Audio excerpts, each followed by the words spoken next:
manage this. Hi, now we're back. Let's make sure the gods of Facebook are going to behave. Streaming it there. Looks like yes. Okay. The biggest thing, and if you've been through my incorporation program, you know the biggest thing I'm stressing. We spend an entire hour of our lives going over compliance, but in the compliance, the most important thing is not commingling your personal funds with your corporate funds. That will get you in so much trouble. One of the quickest and easy ways to have your company blown up. And whether you're doing real estate or trading or whatever that is, you are uh, highly advised to make sure that you do not mix those two, especially if you're doing non-custodial wallet crypto trading. You are just looking, you're putting a gun to your head for every trade that you're doing of your company money in your personal MetaMask wallet or whatever that is. And we've talked about how to set those up and how to keep those separate, how we also know how to make minutes and bylaws and all those things so that it's, so that we can really make sure that everything's squeaky clean. Because when you're poked, and every company somewhere along the line will be poked, you want to have everything compliant, everything squeaky clean. But what if I got cash? And what if I come into cash somehow?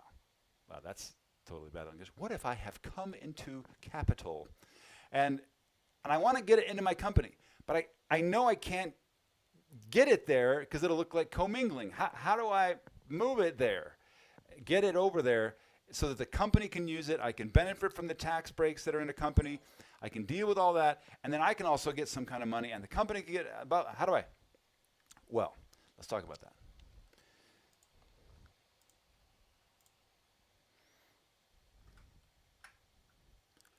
Here's you. I'm going to call you Jan, not January. Although maybe Jan does stand, or maybe Janice.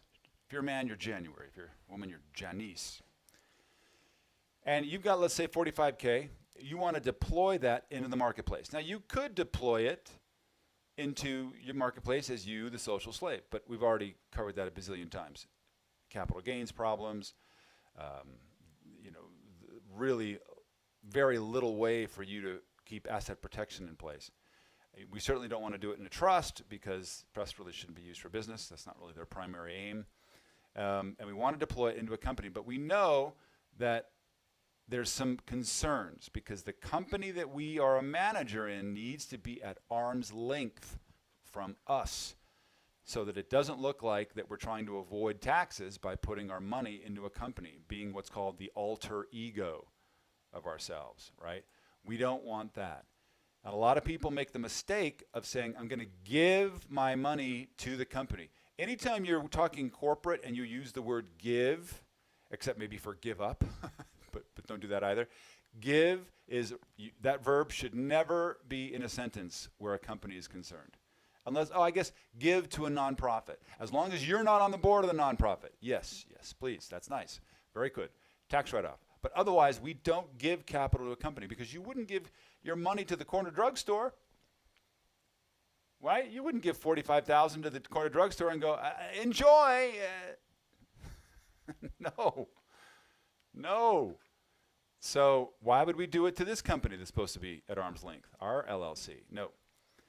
It's called being an alter ego because a corpse is dead, right? The only thing that keeps it going is living people, you, Jan.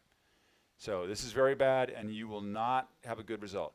So while you could have conveyed your capital to the company when you started the company as a capital contribution, in exchange, you become a manager, right? That's a deal. I give to you, you give to me, everybody gets value. I give capital to you, you make me a manager able to control it, sounds good. Same thing, I'm going to give $45,000 to the corner drugstore, they give me a year's worth of groceries. Okay, well that's a good deal. Is it equitable?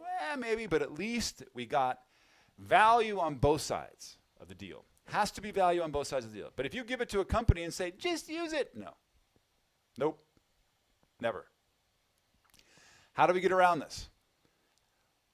We've done plenty of videos on how to deal with your 401k and all that stuff, on how to do the same thing. It's a similar situation. And I've done a video on the YouTube channel, the Legacy Ascending YouTube channel, that covers how to use your company if you've got a bad FICO score. This is sort of under that heading. But this is if you have a bad FICO score, but you want to use your own capital. Don't deploy it into the marketplace yourself. You do want to get it into the company because there's so many advantages by deploying it from this building than this silly building. You definitely want to get it there, but how do we do it and do it legitimately? Now, what I'm going to say is I'm just the bald white guy. I'm not an attorney. I'm not your financial advisor. Check with your advisors, check with your attorneys, and check your state law. But one of the most important things that you need to do, a lot of people have, see this? I'm making this up. Call this a single member sole proprietorship LLC, which the IRS considers as a disallowed or disregarded entity.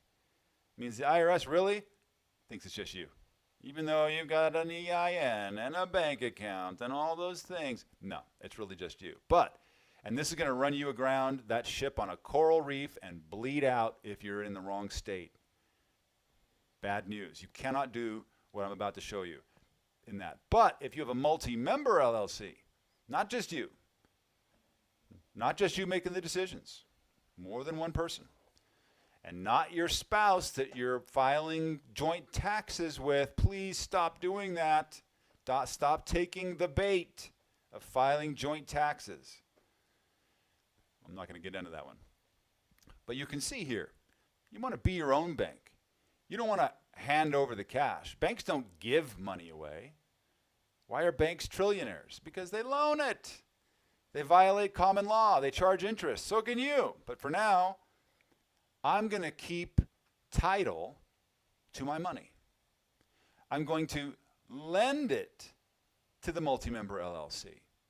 In so doing, the multi-member LLC gets a liability that requires it, if it receives it, to pay it back. It's always my money.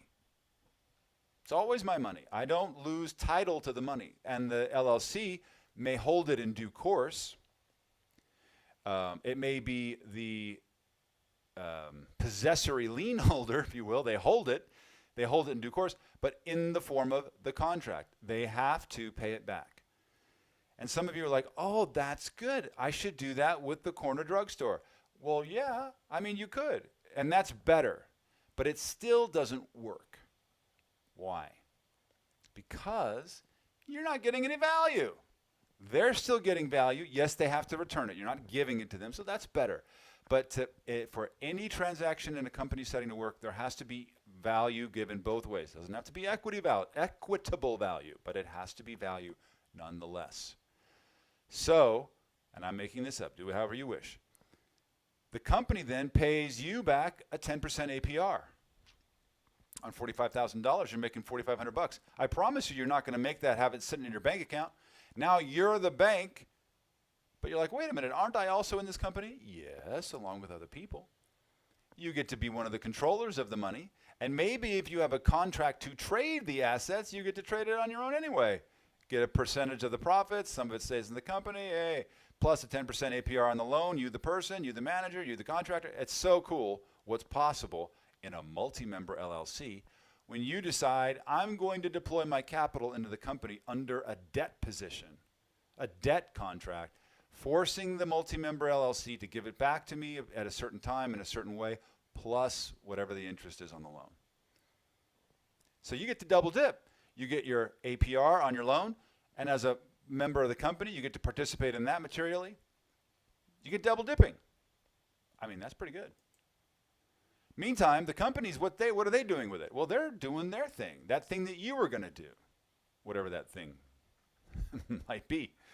But let's say they're doing 30% ROI. Are they happy? Well, yeah, but they have to pay 10%. Yes, so they got zero ROI without it. Are you happy? Deliriously, because you're going to participate in this. You're definitely participating in this. This gets all the tax breaks, right? They get to write off the interest. How cool is that? So on 10%, they're actually getting another bump, 2.1% from write-offs by paying you the interest. Pretty dope. Don't even get me started on the Augusta rule on how you could actually make, I don't know, upwards of $20,000 tax exempt, not tax-free, tax exempt. And the company gets to write that off too. Different conversation. But I just want to show you a very quick video how you can be the bank and deploy your capital under contract into the company for it to utilize, and everybody wins the way we like it. Okay, any questions about this? Any questions about this at all? All right. Have a great weekend, y'all, and we will talk soon.